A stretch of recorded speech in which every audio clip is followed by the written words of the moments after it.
Aloha, good morning, good afternoon, good evening. Thank you for joining us for Pacific Forum's second Comparative Connections Roundtable. My name is Rob York, Director for Regional Affairs at the Pacific Forum, editor at Comparative Connections, a triannual e-journal of bilateral relations in the Indo-Pacific, and your MC for today's event. For those of you who are not familiar with the publication, Comparative Connections is published 3 times a year, providing timely analysis on key bilateral relationships across the Indo-Pacific.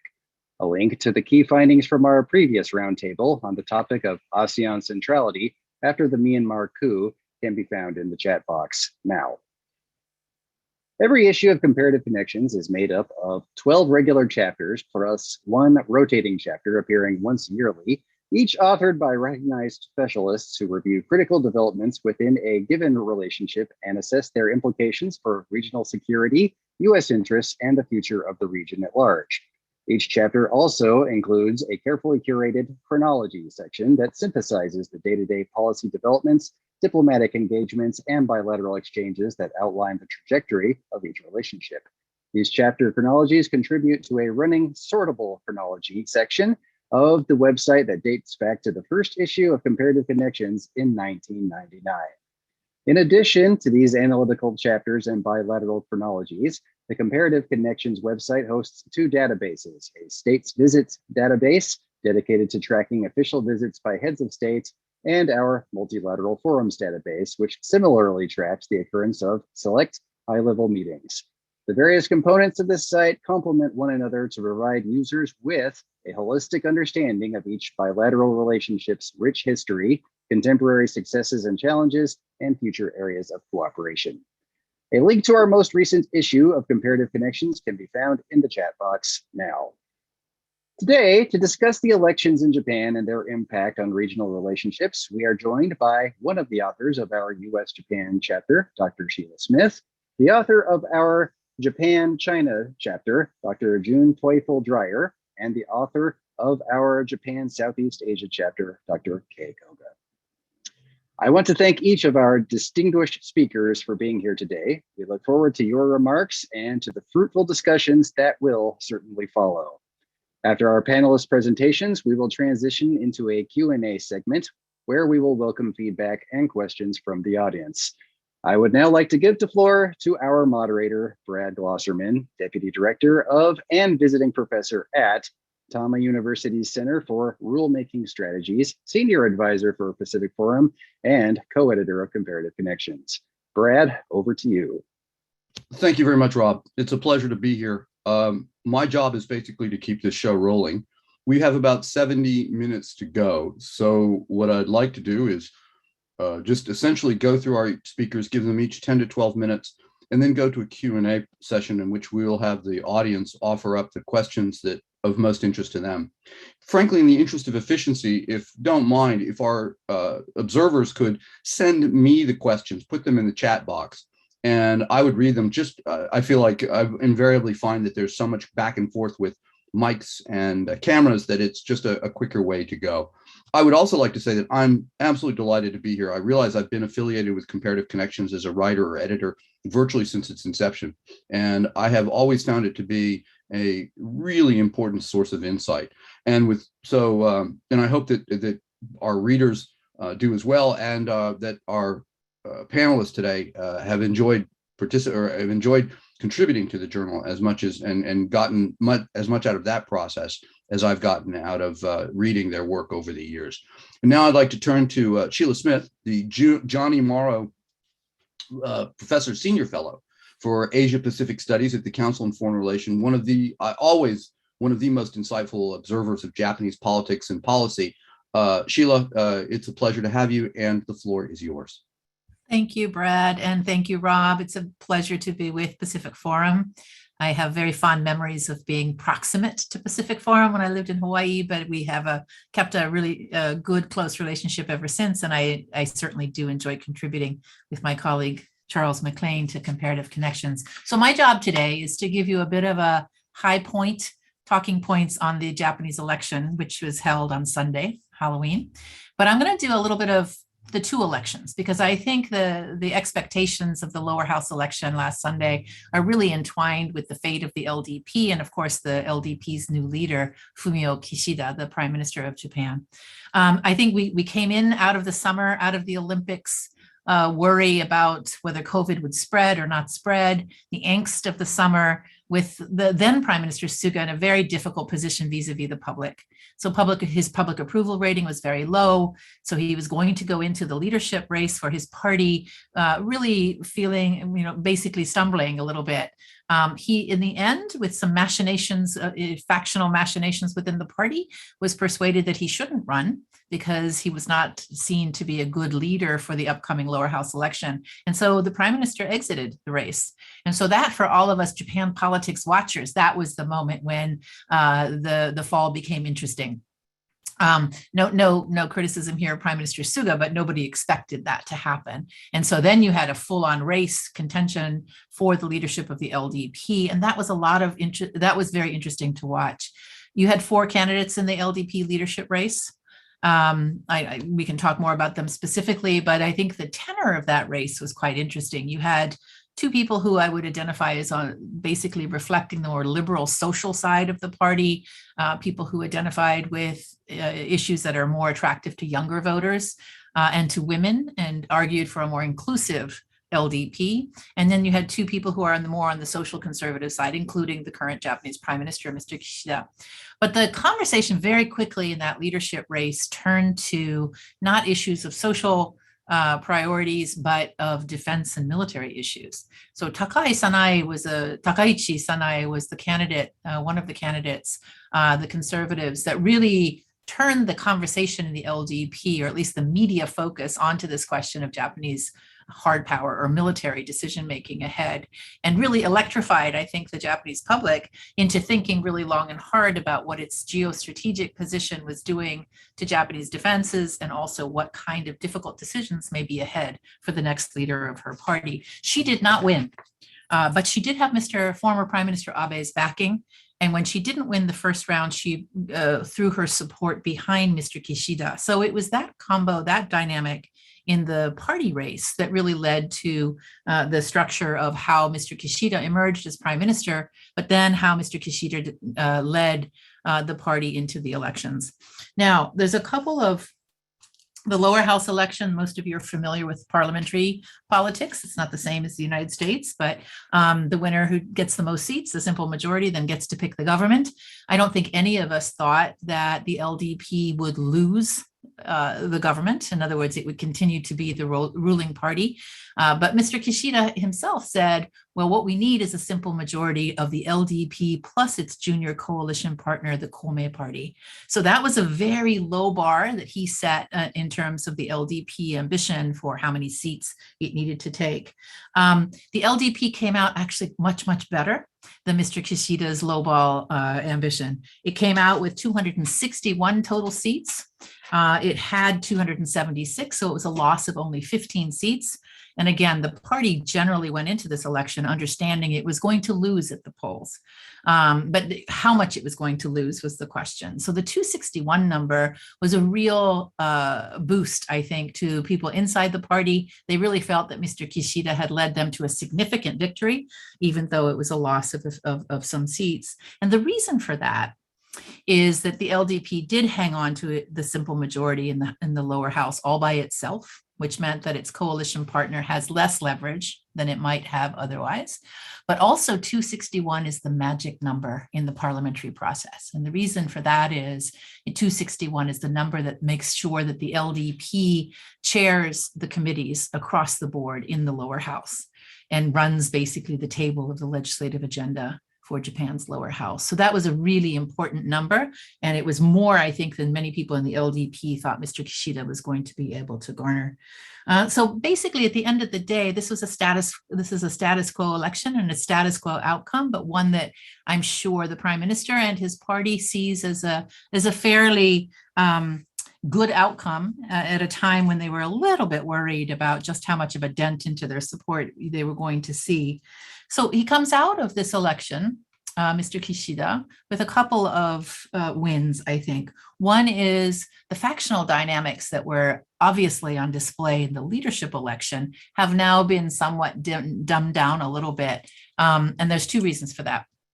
The Factional Balancing Act has come out pretty much balancing one of the largest, not one of, but the largest faction, the Hosoda faction, which is where Mr. Abe resides, with Kishida's own alignment with Asotaro, who is now the deputy head of the LDP and the leader of the second largest faction. So you've got a pretty good factional balance of the big powers inside the party.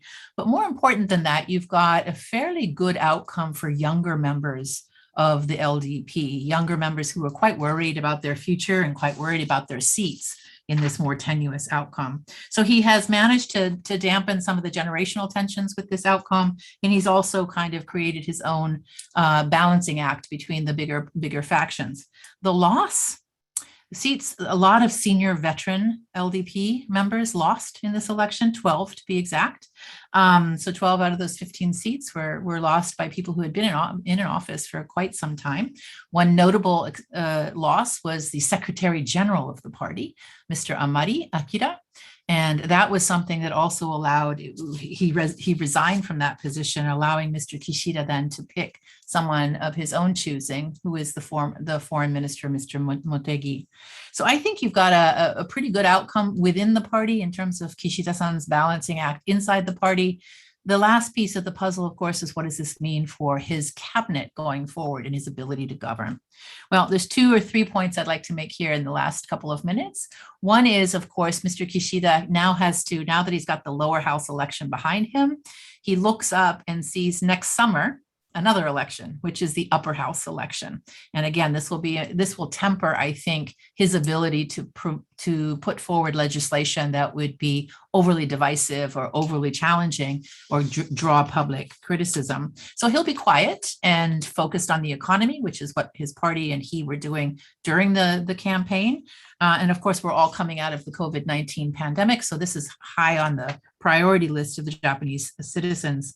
But I think he's also going to be looking ahead to see what kinds of party policies he's going to be able to, public policies he's going to be able to get in place before that upper house election. And here, this is where his economic agenda is tantalizing, but unclear.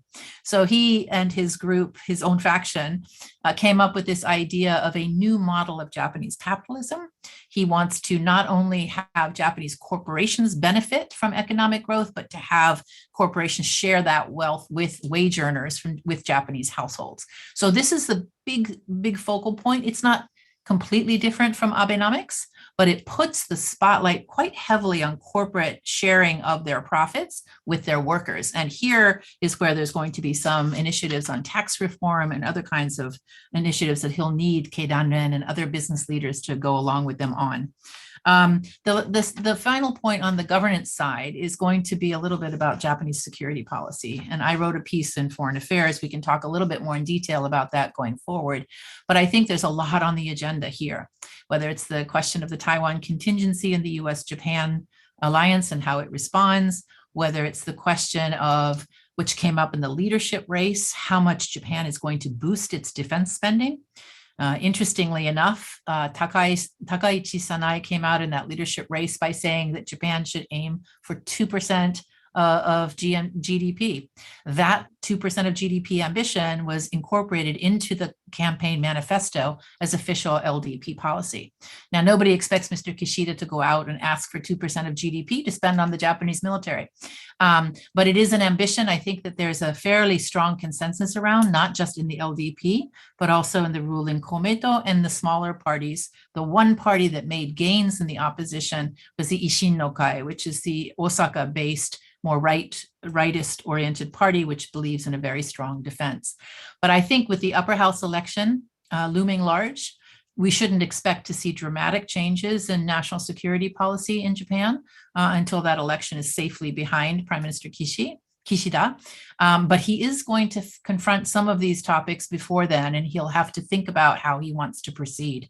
Now, the final piece about this election, and I think this is something I'd love to hear Brad's thoughts on and others as well, is there was some social issue. There's a generational undercurrent in both of these elections, both the election within the LDP and also the election writ large for the lower house. And you saw that when people were ousting from the single member districts, some of the veteran lawmakers, people who had been around for a long time, were often unseated by younger, more dynamic, technocratically savvy challengers.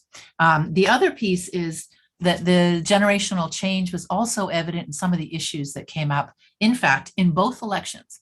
And this was questions such as LGBTQ rights and the question for women, whether they were allowed to keep their maiden name after marriage. Both of those issues, both in the LDP leadership race and in the general election, were very much on the table. And it plays into a kind of transformative sense in Japan that Japanese society is changing, and that the more sort of transformative voices in Japanese politics are not really coming to the fore. Now, in the LDP race, Kono Taro and Noda Seiko were the two candidates who advocated for a more inclusive society and were positive on both of those issues. During the general election in the lower house, it was really the opposition parties that carried those issues forward. So the LDP and the opposition now have some tension in their way in which they're looking at Japanese social change, but also perhaps in the way that they're appealing to younger Japanese voters. So let me stop there, Brad. Thank you. As always, Sheila, that was absolutely excellent, succinct, and nothing I can disagree with. If I can tee up two questions for the discussion very briefly, just to give you some time to think about them. Number one, do you see Kishida taking any departures from the foreign policy line that has been in place? And then secondly, do you see any particular areas of tension in the US-Japan relationship, given that that has always been considered, the ability to manage that relationship has always been, if you will, almost the first task for foreign policy of a prime minister. And we'll come back to that in the Q&A, and I'll just give you some time.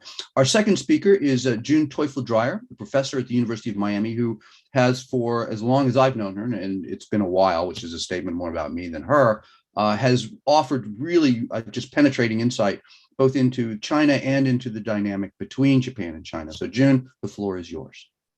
Thank you. I'm delighted to be here. And as I mentioned to Brad, I had been a longtime reader of Comparative Connections before I was asked to write for it. So that's a special pleasure for me. And the whole issue of China-Japan relations very much caught up recently in the Taiwan question. And so I've been asked to talk about that, and to my delight, very much my delight, since it's a great interest of mine. Now, Taiwan-Japan relations have historically been very good. Chiang Kai-shek, even as he was fighting the Japanese, admired the Japanese, especially the military. And at the end of World War II, when he was fighting the communists, some elements of the Japanese military were fighting along with him against the communists. And then later on, as China became stronger, and elements of people in Taiwan began to think, some elements, not very many of them, began to think that unification with China might not be a bad idea, the independent Taiwanese became less enamored of that and more friendly toward Japan, particularly under Lee Teng-hui's presidency, because, as he correctly pointed out, he was a Japanese citizen for the first 20 years of his life, spoke perfect Japanese. In fact, a lot of Mandarin speakers complained that his Japanese was better than his Chinese, and that's saying something. So then things were very good under Chen Shui-bian, Lee's successor, and then got awful under Chen Shui-bian's successor, Ma Ying-jeou, who was regarded as very hostile toward Japan, and not just regarded, he really was hostile. He was quite insulting to Abe on occasion. And so when Tsai Ing-wen got elected, she being a protege, among other things, of Lee Teng-hui, things looked up. And almost immediately they started to improve. The government of Japan announced a name change of their de facto embassy from the very meaningless term, the interchange organization. You know, what does interchange organization mean? To that of the Japan-Taiwan Exchange Organization. And that's an interesting choice of words because it elevates Taiwan and Japan to equal status, which annoys China because it likes to think of Taiwan as a province of China, or at best a region to be absorbed. And so it was Japan that did that. And not until, that was December 2017, not until April 2018 did Taiwan reciprocate by changing the name of the Taipei Economic and Cultural Office to the Taiwan-Japan Relations Association. So again, putting them on equal status. Now, various issues, wouldn't want to pretend no issues exist. There have been ongoing disputes about fisheries. Fishermen are always losing their nets or straying into areas they shouldn't be.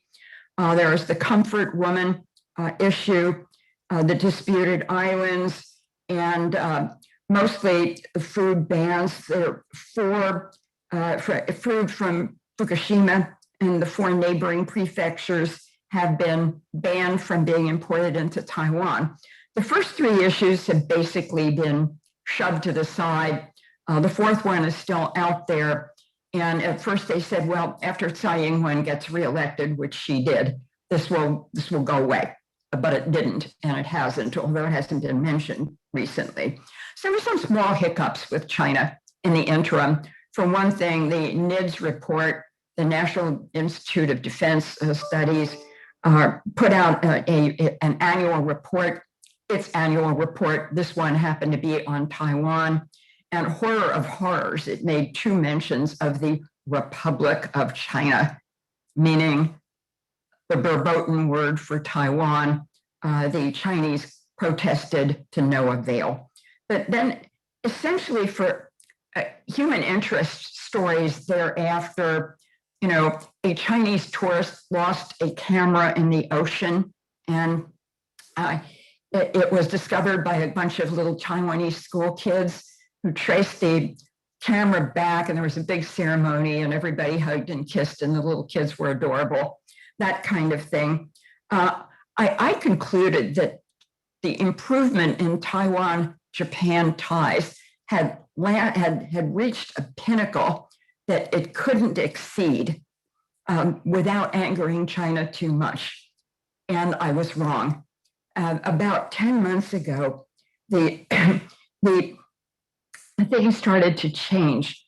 And as I look at what happened, there is no direct correlation, but as Japan became more conscious of Chinese fisher boats encroaching in its territorial waters, and the odd submarine that went through, and the odd flotilla of Chinese ships that went through Japan's choke points, even though they were not violating international law, the more supportive of Taiwan they became, and its right to remain separate from the People's Republic of China.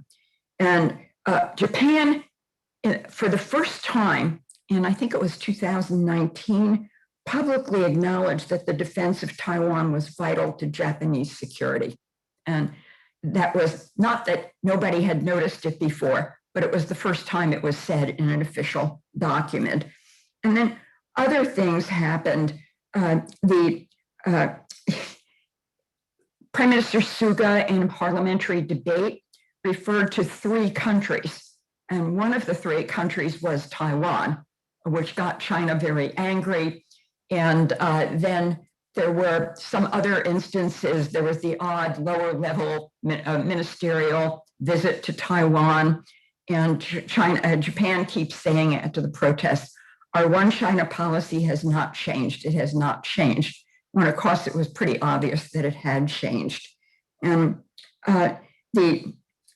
another thing, Taiwan's digital affairs minister, a wunderkind named Audrey Tang, who is given the credit for Taiwan having practically no deaths and very few instances of COVID positive.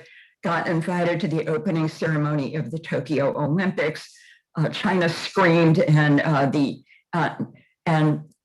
UN, the Olympic Committee called it off, but the point had been made.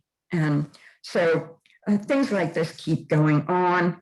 And there have been refutations by Japanese generals that the idea that Taiwan isn't worth fighting for is ridiculous. And they say that this would leave a hole in the defenses of the first island chain and things like that.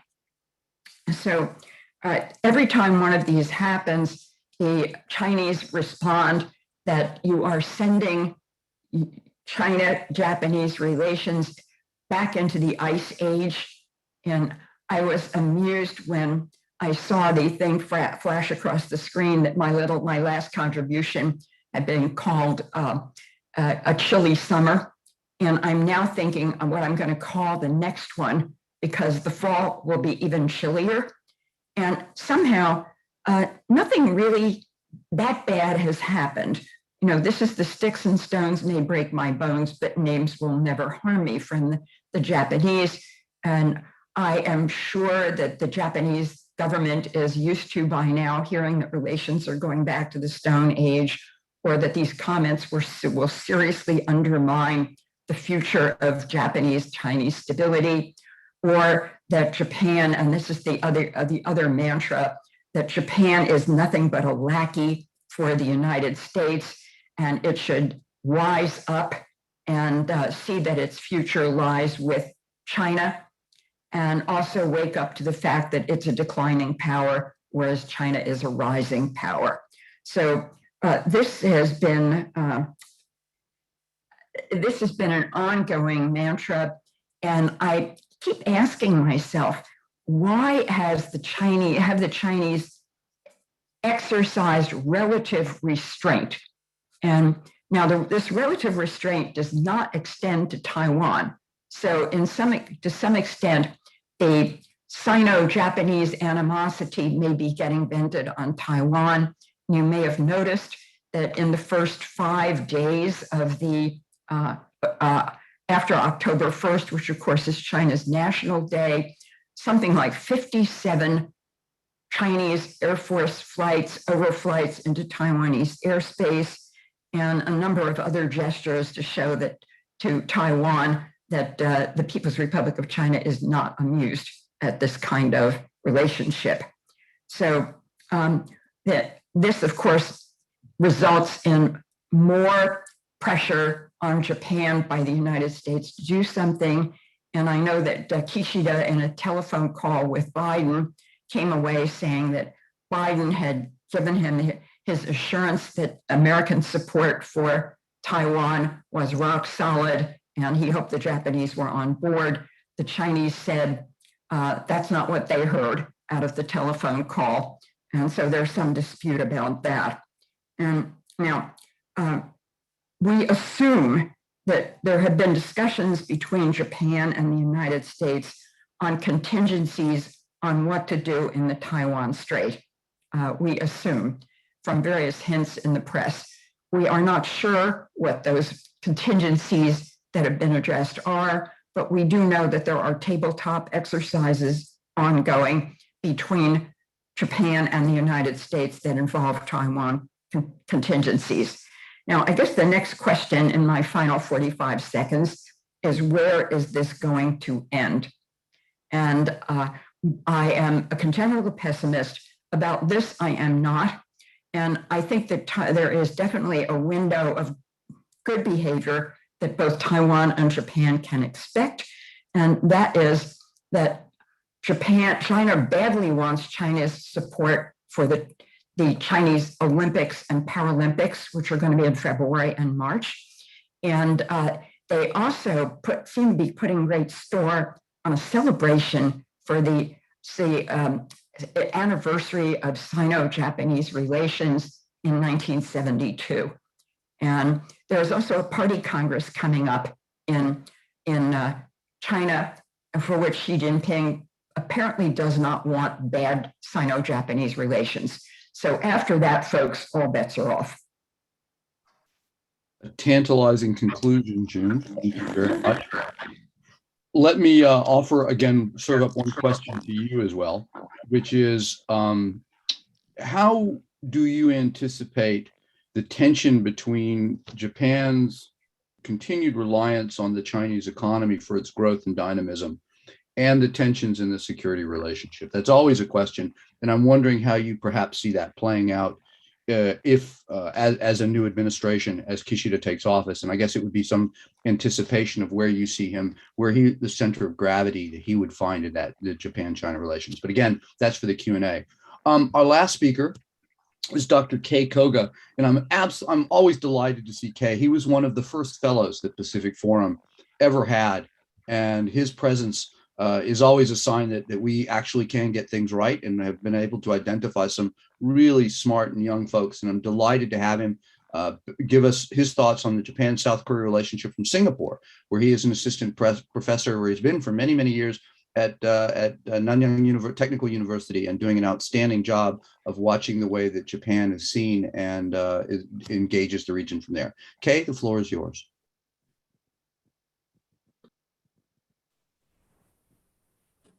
Hello. All right. Sorry. I was off. Because I think the unusually Brad actually praised me in this session. So, but anyways, thank you, Brad, and then thank you very much for having me here. A long time ago, I was in the Young Leaders Program in the Pacific Forum as the Basie Fellow, and I always enjoyed events organized by this Pacific Forum. So it is really great to be back to the part of it.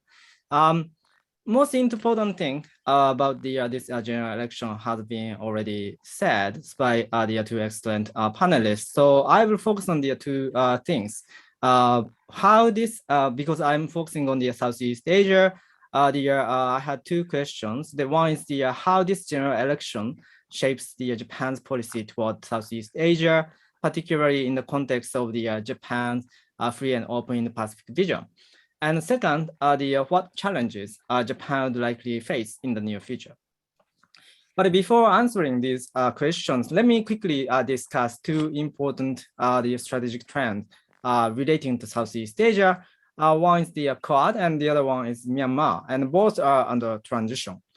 For the Quad is now being quickly institutionalized by the United States, particularly under the Biden administration. The summit was held virtually in February and physically in September this year. And the leaders decided to regularize the ministerial and the summit meeting while expanding the scope of the agendas, now including the COVID-19, critical and emerging technologies, infrastructure, climate crisis, space, and the cybersecurity. So in other words, this grouping is taking a clearer shape as a grouping for regional order building in the Pacific and countering the challenges, particularly China. So there was no clear pushback from Southeast Asia, but the regional states are still wondering how this affects the ASEAN centrality. The other one is the Myanmar. The military coup occurred in February this year, and many condemned the top model, the Myanmar military, as it overturned the 2020 election outcome, by which Aung San Suu Kyi's National League of Democracy gained landslide victory. Generally, Southeast Asian states and ASEAN respects the four non-interference principle and remain silent about it. But this time, things are a bit different. After ASEAN convened the summit meeting with Myanmar leadership in April, they created the 5-point consensus for peaceful resolution, and which includes the statement that the special envoy and the delegation shall visit Myanmar to meet with the all parties concerned. But that model did not accept the special envoy, which made ASEAN not to invite the junta leader to the ASEAN summit in October. So the ASEAN now is showing a bit different move. So it is in this context that Japan's general election was held. As we have already heard in depth about the election result, The LDP and Common Party gained 293 out of 465 seats in the lower house, the so-called absolute stable majority, although it lost the 15 seats. In terms of the Japan's diplomacy, this indicates the Kishida administration has more room to maneuver and would be able to pursue its own diplomatic vision in the future. Previously, Kishida stated that he would continuously pursue Japan's free and open Indo-Pacific vision, which also emphasized the importance of the ASEAN centrality. So its policy towards Southeast Asia will likely be characterized as the continuity rather than change. And of course, there was the little upset during the election. LDP Secretary General Akira Amari, as the Dr. Smith talked about, Akira Amari lost in his single seat electoral district and decided to step down from his LDP position. Kishida then chose the Toshimitsu Motegi, the current foreign minister, to be successor to Amari. This would have some impact on Japan's policy towards Southeast Asia because the first, he had been foreign minister since 2019. So he experienced the Abe administration, the Suga administration, and then very shortly Kishida. And then stabilized Japan's foreign policy direction. And secondly, he was enthusiastic about the Southeast Asia and ASEAN diplomacy, as he physically visited all the Southeast Asian countries except for Brunei, strengthening the personal ties with his counterpart despite the pandemic. So there was a rumor that the next foreign minister would be Yoshimasa Hayashi or the Itsunori Onoda. Both of them were a defense minister in the past and experienced the defense diplomacy. So it could be the relatively stable, but it would take a bit time for them to build the trust with the Southeast Asian counterparts, particularly in the face of the still ongoing COVID-19 restrictions on the face-to-face diplomacy. So now going back to the question I posed, first, how does the general election shape the Japan's policy towards Southeast Asia, particularly in the context of Japan's free and open Indo-Pacific vision? And what challenges would Japan likely face in the future? In terms of the Japan's policy towards Southeast Asia, not much will change, as I said. Foreign policy stability is perhaps a good thing because Japan's policy under the banner of the free and open Pacific vision would be more predictable. Japan is going to actively participate in the Quad active meeting and continue to express its strong support for the ASEAN centrality. It will continuously support quality or now the high standards infrastructure development in Southeast Asia in order to prevent regional states from being excessively dependent on China. But the challenges with regard to the ASEAN centrality and Myanmar are getting more acute. And perhaps the Kishida administration needs to proactively devise its strategic vision to make its Southeast Asian policy right. For ASEAN centrality, it is still unclear what Japan expects ASEAN in its free and open in the Pacific vision. The Quad members have kept assuring the ASEAN that they respect for ASEAN centrality, but at the same time, the US and its allied partners kept nurturing its own groupings, including the Quad and the AUKUS. To be sure, ASEAN member states' reaction to this minilateralism are divided, and then some see them favorably because the establishment of these groupings mean the increase in the regional powers presence that can check and balance the China's assertiveness. But since ASEAN's decision-making process is based on the consensus, this may create disunity among the ASEAN member states, and which further weakens the ASEAN centrality. Japan hasn't really clarified its vision toward the regional security, regional institutional arrangement in the Pacific, and given the rapid development of the Quad and minilateralism, it needs to show the certain vision on it. And for the Myanmar issue, there is an interesting development in not only the ASEAN policy, but also the Japan's own policy. Because of the problem regarding the Myanmar military leadership, Japan temporarily decided to postpone one of the important meetings, the Japan-Mekong Cooperation Summit. For Japan, this summit has been diplomatically, economically, and strategically important because it was the first multilateral summit meeting that they supported explicitly Japan's free and open in the Pacific vision back in the 2017. So the summit was also held every year, but this will be the first time if Japan and the 5 Mekong regional states do not hold it. Obviously, this Japan's decision is aligned with the ASEAN's decision, so there is a certain strategic convergence.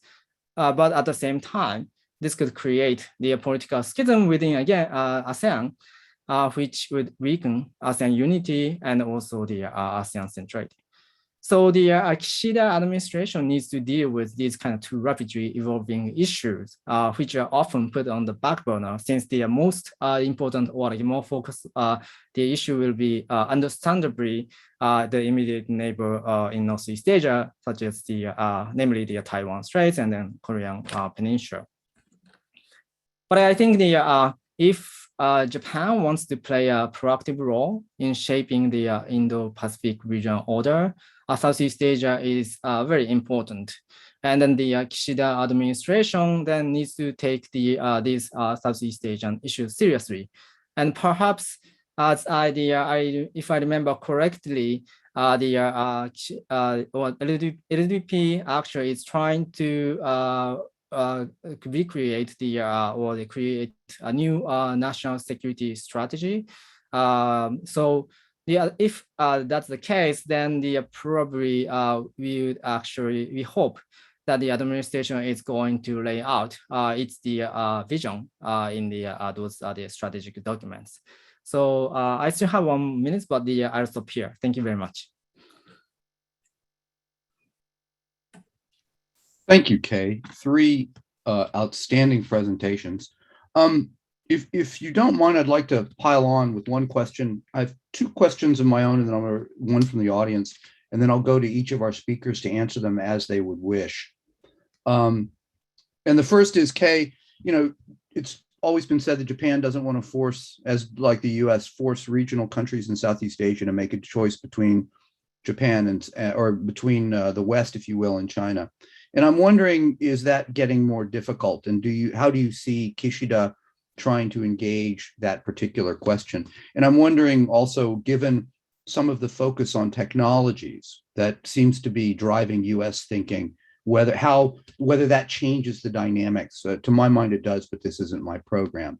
Second, I would ask all 3 of the speakers, how do they anticipate Japan's or China's bid to join the CPTPP to influence regional dynamics, and what the outcome of that might be? 2 of our participants, Terrence Matsuo and Jesse Johnson, have asked questions about the new foreign minister, whoever that is going to be. And Terrence is asking the degree to which a change will shift policy toward Korea, which is not strictly speaking here, but Sheila is a fellow for Asia Pacific Affairs, which means it's in her wheelhouse. And of course, Kay follows all these issues, so he can take that on as well. And then Jesse Johnson wants to know how given the difference in views between the 2 leading candidates, Yoji Hayashi and Onodera-san, as Kay mentioned, how the selection of one of them might shift the dynamic within the region and how that would be pursued. So now I'd like to go back to our speakers to take up each of those. Again, we have about half an hour to go. So if we could each be brief, we could then go back for another round of questions. So a couple of minutes to each, to whichever you prefer. Sheila, if you don't mind starting us off. Absolutely. So I'll try to do a real speed response. Brad, you asked me a couple of really good questions at the beginning, and I don't know how much you want me to handle that plus the questions you just gave. But here's what I think, general points. So lots of people look at Kishida as the dove versus the hawks in the party. And I think, just to caution our listeners, I don't think that's the right framing to think about how Kishida-san will affect foreign policy. I don't think he's going to initiate any major departures in terms of Japan's strategic objectives. So as Kay pointed out, I think the Indo-Pacific strategy is solid and good and deep, and the Kishida cabinet will continue to pursue it. Similarly, the Quad, I don't have any idea that we're going to see a Kishida cabinet diverge from where the Quad has outlined its objectives under Prime Minister Suga. It's a question of expectations versus implementation at this point, and I don't think there's any reason to doubt the Kishida cabinet will follow through. I think the reason I cautioned on the dove versus hawks kind of understanding of who people are in the LDP when it comes to foreign policy is Kishida-san was Prime Minister Abe as foreign minister for 5 years. It's a very long tenure as Japan's foreign minister. He's also therefore he has a professional reputation for preferring diplomacy. He also, coming from Hiroshima, has a very strong stance on nuclear nonproliferation. So those are the personal elements I would say are important to keep in mind. But as you could see him in the LDP race, he came out very quickly to talk about his support for Japan's military capabilities should missile defenses be inadequate to the missile threat against Japan. And second, he did a very extensive interview on China, where he pointed out that China is challenging the liberal rules of the road and also presenting an authoritarian alternative that is counter to Japan's interests. So he's very clear and very consistent on the evolution of where Japan's policy is on, at least the official government line is on China. So don't expect Mr. Kishida to be a dove that will undermine the current formulation, I think, of Japanese foreign policy objectives. But what I do think he's going to be very good at is the relationship both with the United States and with Indo-Pacific partners. I think he's going to be very effective, and I expect him to put his weight on that. The challenge on the, you asked, Brad, about CPTPP, and herein lies partly my answer. That was part of my answer to your earlier question about tensions in the US-Japan relationship. I think he is now going to face an agenda where there's going to be some little rifts between, not necessarily between Washington and Tokyo, but because China and Taiwan have requested accession to the CPTPP, Japan is in this position now where it's going to have to weigh in as a signatory to the CPTPP. And quietly, I think we are getting considerable sentiment, not specific to Mr. Kishida himself, but from the Japanese government, that it's going to be very hard in Japan to argue that China should not be a member of CPTPP. And that has a lot to do with Japanese economic interests and especially business interests as well. Now, so I think it's a hard question. I think there's still a deep desire in Tokyo for the United States to return to the conversation on TPP and become a member of CPTPP and not leave Japan out there alone in the region trying to fend off a China that is increasingly willing to challenge that framework. So I think it's an interesting moment. He will preside over different kinds of questions, but I don't think we should put him into the dove versus hawk category. I think we should understand that his experience and Japan's own transformative kind of decision-making on some of these issues, times have changed. Japan will have to make some choices, and they may not always be very easy choices. I won't go into the defense stuff right now, but keep us on the foreign policy as well. The foreign policy line focused, but I hope we come back to the defense stuff because I think that's an important question. Great. Thanks as always. Wonderfully insightful. June, you're up.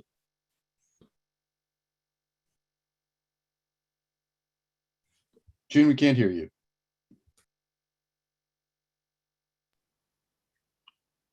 You're on mute still.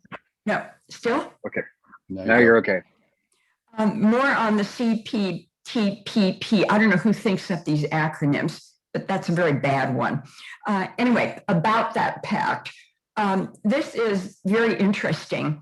The response that I saw from Japan was that China was welcome to join as long as China would accept the conditions. And of course, the conditions have always been there, calling for greater transparency. And China does not want greater transparency. That is the reason it suggested the RCEP, the Regional Comprehensive Economic Pact, in the first place, because it did not have those stringent requirements for transparency.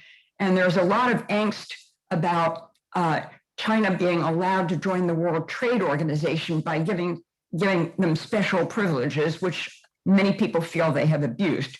So I think there's going to be a difficult problem there for China.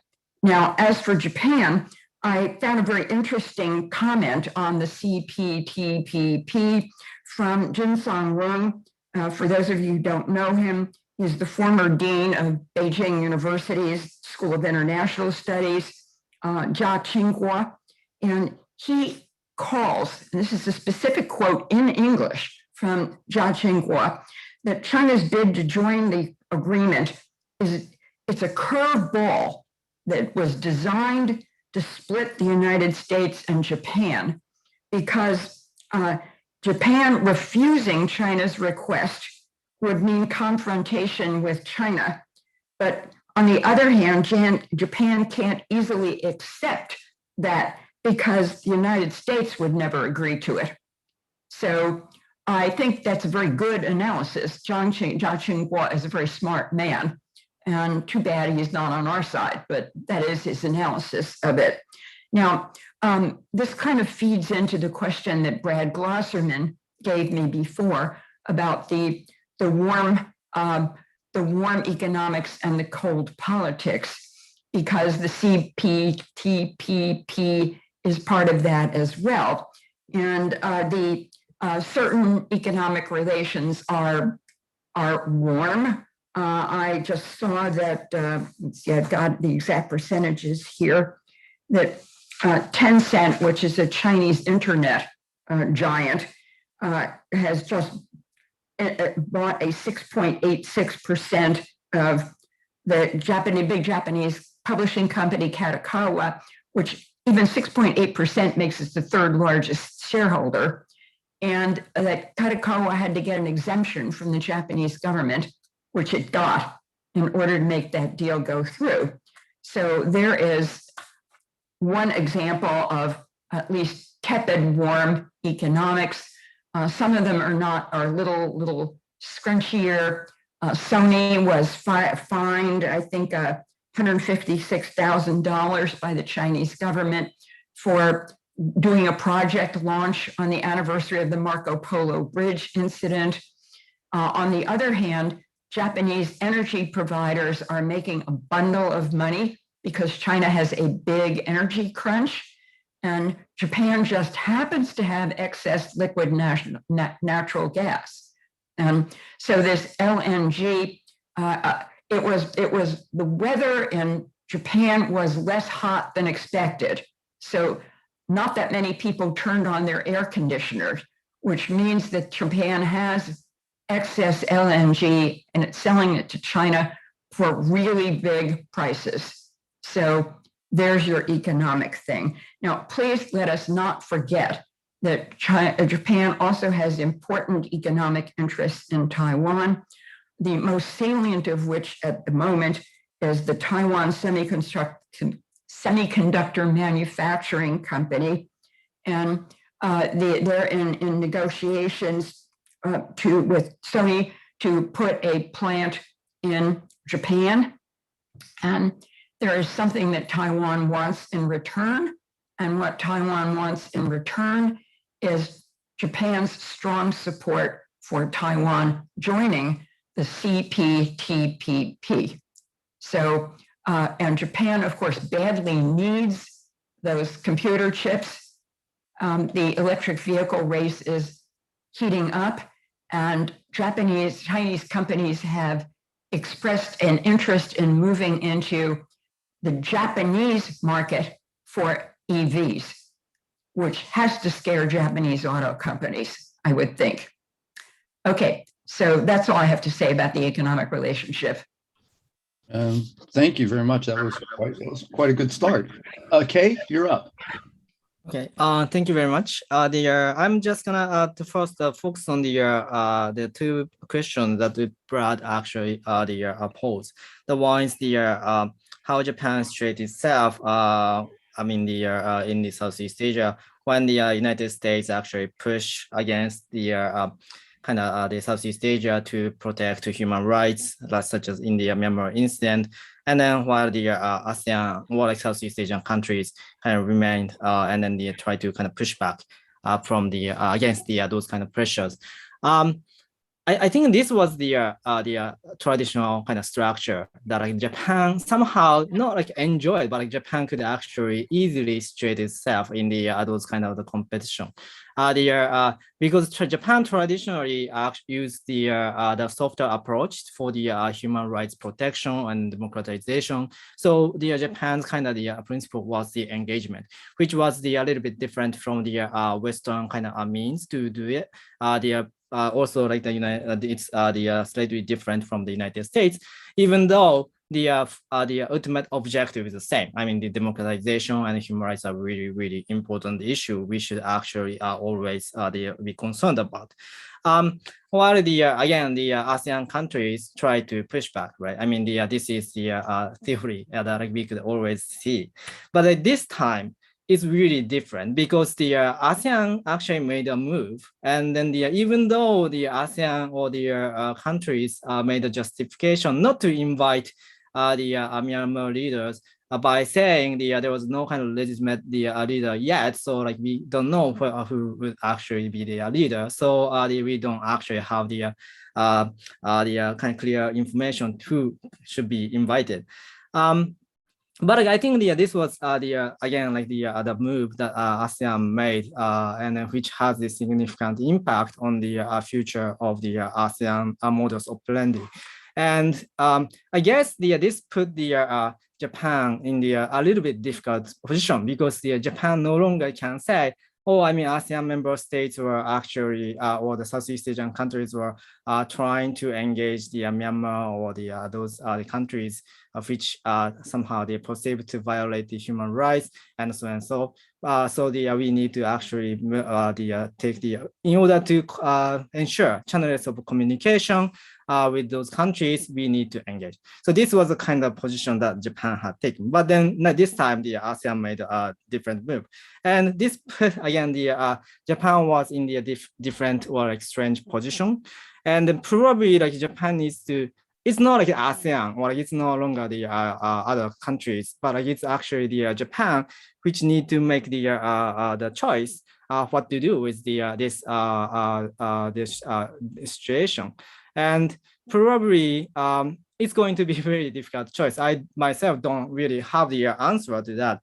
Either, I mean, Japan is going to push a lot about the protection of the human rights, and then press the Myanmar in the really hard way, like the Western countries, or maybe we kind of ASEAN, Japan try to kind of strike the balance between that, and then follow the ASEAN to lead. But either way, I think the ASEAN, Japan needs to make choice. And then if Japan actually becomes too reactive, it could be actually seen as a weaker leader in the Pacific or Asia. So I think like this is the really important thing that Japan has to be thinking about.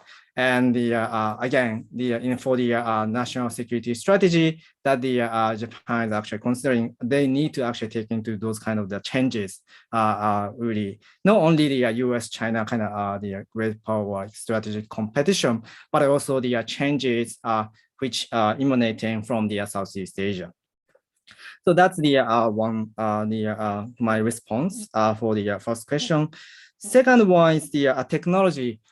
This is also the really important and interesting the issue, because if you ask me last year or 2 years ago, I would say, yeah, I mean, China has had the upper hand in the promoting the technological the infrastructure or the internet or the kind of 5G network in the Southeast Asia, because the economically it's cheap, and then China could provide this without any kind of the social or political condition. So many of the Southeast Asian countries see this really attractive option for them.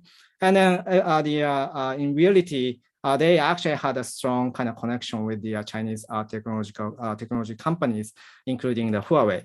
So China had the upper hand 2 or 3 years ago, but recently it becomes clear that some of the Southeast Asian countries like Singapore and Malaysia decided to choose more kind of the Ericsson and then the Western companies for their 5G infrastructure development.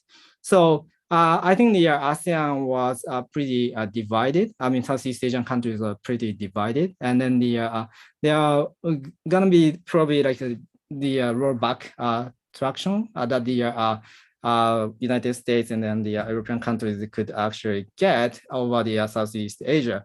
But I think this division could last because the developing Southeast Asian countries such as the Cambodia, Myanmar, and Laos don't really have the capabilities to push back the Chinese the influence, and then it's really kind of economically rational to accept their technologies in order to push forward their kind of the economic development because it's cheap, right? So I think that's the kind of the dilemma that ASEAN faces. So overall, I think the Southeast Asia is really critical time, and the ASEAN is now like the Southeast Asian countries now like trying to figure out how to maintain its unity, which is actually contributing to strengthening the ASEAN centrality too. So I'll stop here.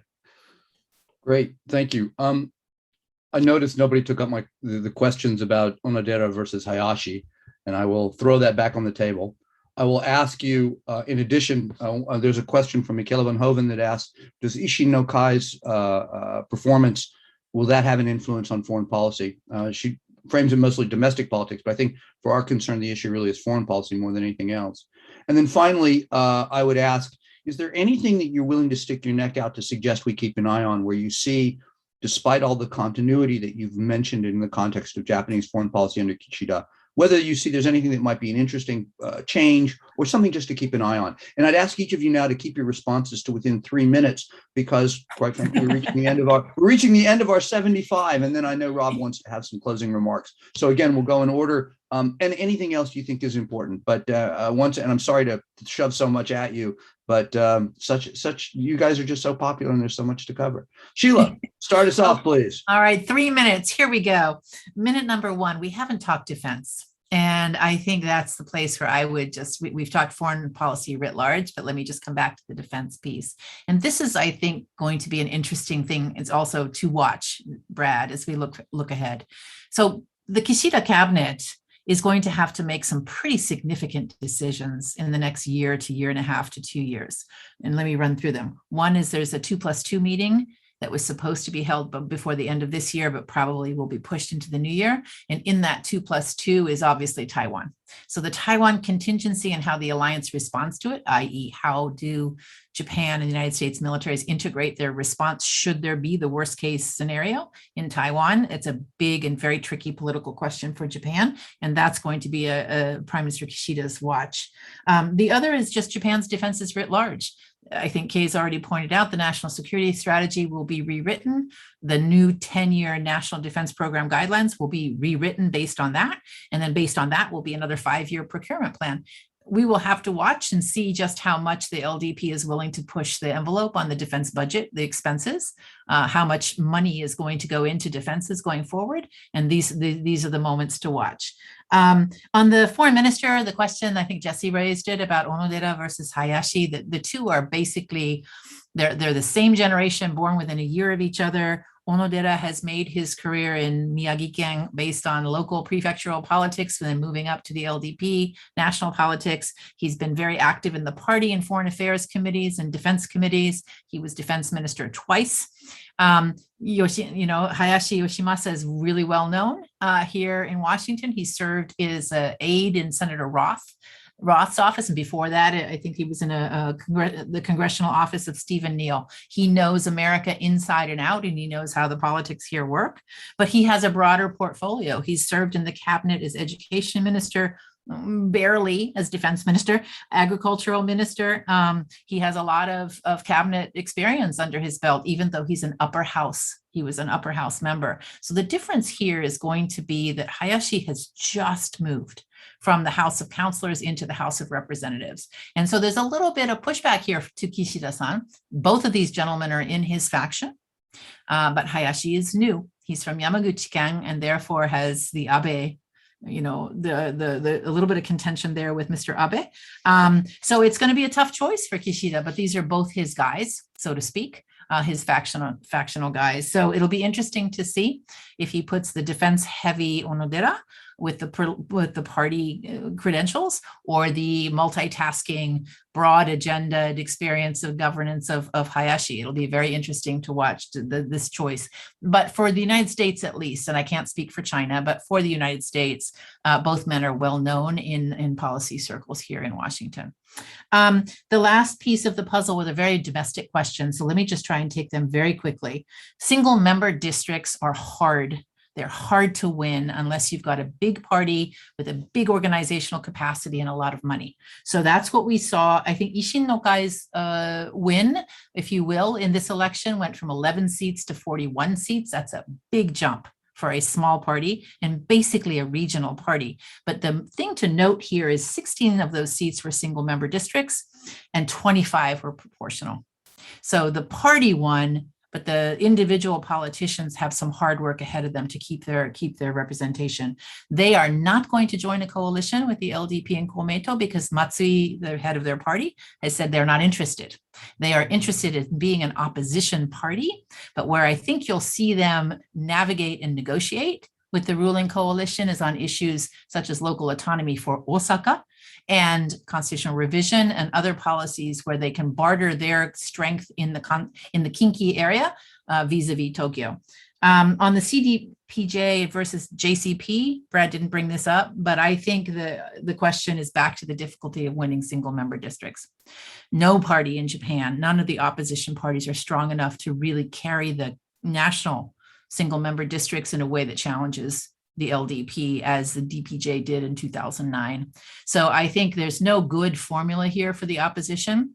I don't think it was just the JCP association that was the Achilles heel here, because really it was the Constitutional Democratic Party of Japan that lost seats. So I think this is a structural moment one more time for Japan's opposition parties to figure out how they are really going to wage war on the LDP, and it's structurally very hard to do. Thanks, Brad. Thank you, Sheila. Tour de force. June, you're up. Again, you're muted, June.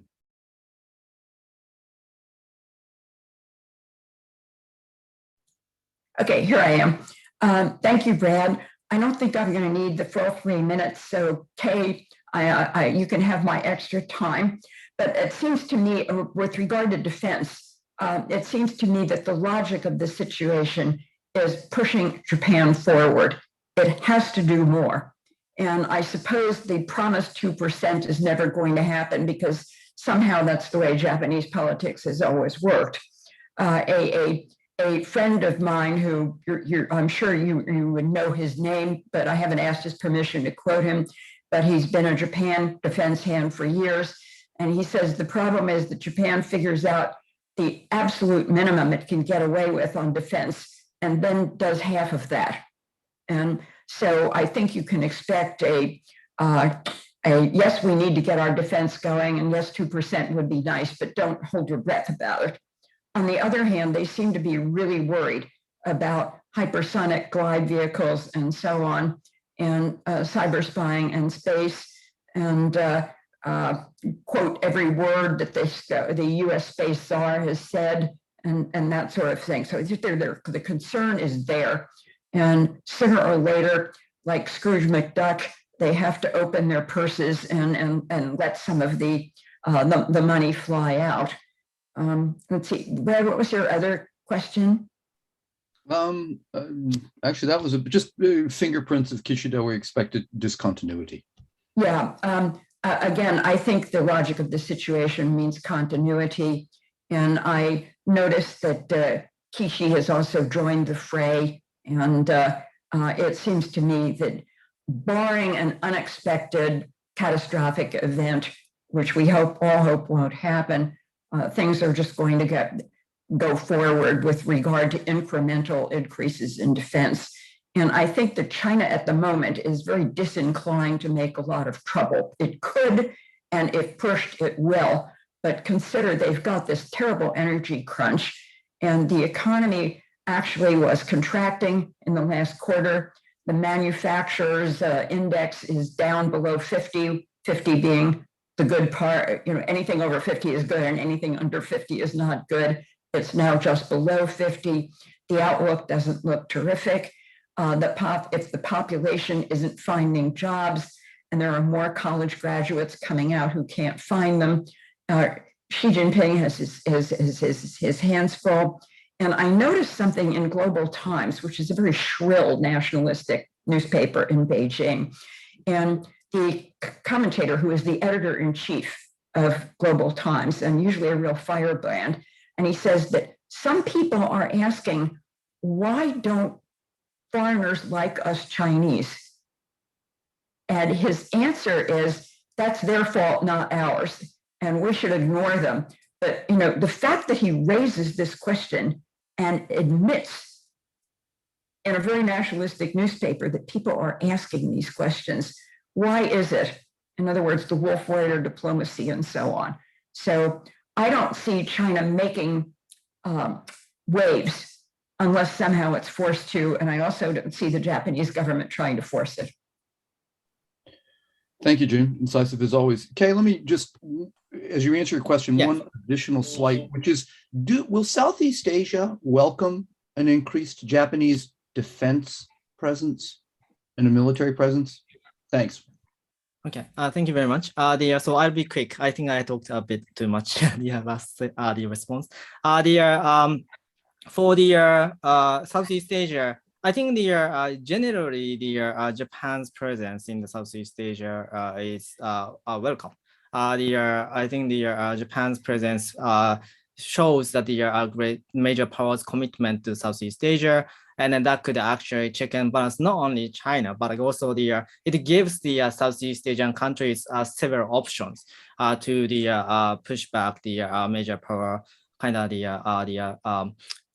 excessive, if I say the commitment, defense commitment. So the diversifying the risk by inviting the various great power and major power is always welcome.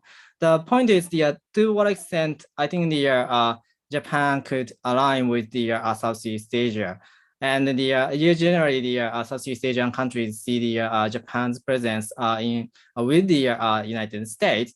So if it is always aligned with the United States, then that actually could change the balance because the US would get the much stronger presence, and then also the pressure on China, and that could facilitate the great power rivalry. So I think generally Japan's presence is welcome, but at the same time, we have to see how Japan behaves. Is it actually strongly aligned with the United States to push back China, or the Japan is actually being in Southeast Asia to provide more capacity building to strengthen the defense of the Southeast Asian countries so that they could actually maintain a relative autonomy in the region. So I think that's the generous view from the Southeast Asia.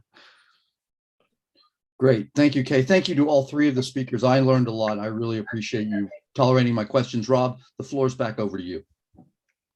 Yes, thank you very much, Brad, for your excellent moderation. And I want to thank each of our three speakers for those really informative presentations. To our two speakers who are based on Eastern US time, thank you for devoting your evening to this. And to our speaker on Singapore time, thank you for getting up early.